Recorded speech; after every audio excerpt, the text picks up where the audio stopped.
Good evening to all. Welcome back to our channel. The topic is maths.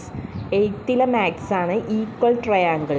Equal ട്രയാങ്കിളുടെ first video നമ്മൾ upload ചെയ്തിരുന്നു. അതിൻ്റെ ബാക്കി പോർഷനാണ്. രണ്ട് ട്രയാങ്കിൾ കൊടുത്തിട്ടുണ്ട്.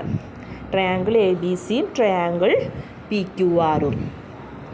അതിനകത്ത് ആംഗിൾ എ 60 ഡിഗ്രിയും ആംഗിൾ ക്യൂ 70 ഡിഗ്രിയും തന്നിട്ടുണ്ട്. Given A B equal to Q R, B C equal to P Q, C A equal to R P. ഇത്രയും നമുക്ക് ക്വസ്റ്റ്യനിൽ തന്നേക്കണതാണ്.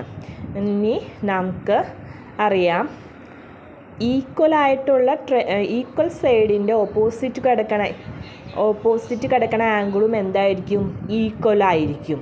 അതായത് ഫസ്റ്റ് വൺ എ ബി എന്ന വശത്തിന് ഓപ്പോസിറ്റ് കിടക്കണ ആംഗിൾ ഏതാണ്? സി. Angle C. അപ്പം അതുപോലെ തന്നെ എ ബിക്ക് എന്താണ് ഈക്വൽ സൈഡ് ഏതാണ്? Q R. ക്യു ആറിന് ഓപ്പോസിറ്റ് കിടക്കണ ആംഗിൾ ഏതാണ്? Angle P. Next B C is equal to P Q. B സിക്ക് ഓപ്പോസിറ്റ് കിടക്കണ ആംഗിളാണ് angle A. Angle A. B C എന്ന് പറഞ്ഞത് പി ക്യു. പി ക്യൂക്ക് ഓപ്പോസിറ്റ് എടുക്കുന്നത് R. Angle R. Angle A is equal to angle R. അതുപോലെ C A എന്ന സൈഡിന് ഓപ്പോസിറ്റ് എടുക്കുന്നത് ആംഗിൾ ബി. സി എക്ക് ഈക്വൽ ആർ പി. ആർ പിക്ക് ഓപ്പോസിറ്റ് എടുക്കണ ആംഗിൾ ഏതാണ്? Angle Q. നമുക്ക്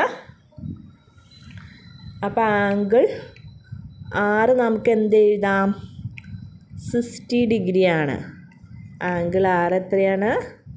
16 ഡിഗ്രിയാണ്. ആംഗിൾ എ 60 ഡിഗ്രി ആകുമ്പോൾ ആംഗിൾ ആറും എത്രയാണ്? 60 ഡിഗ്രിയാണ്. ഇതിൽ നിന്ന് നമുക്ക് എന്ത് കണ്ടുപിടിക്കാം? പി കണ്ടുപിടിക്കാം. പി എങ്ങനെ കണ്ടുപിടിക്കാം?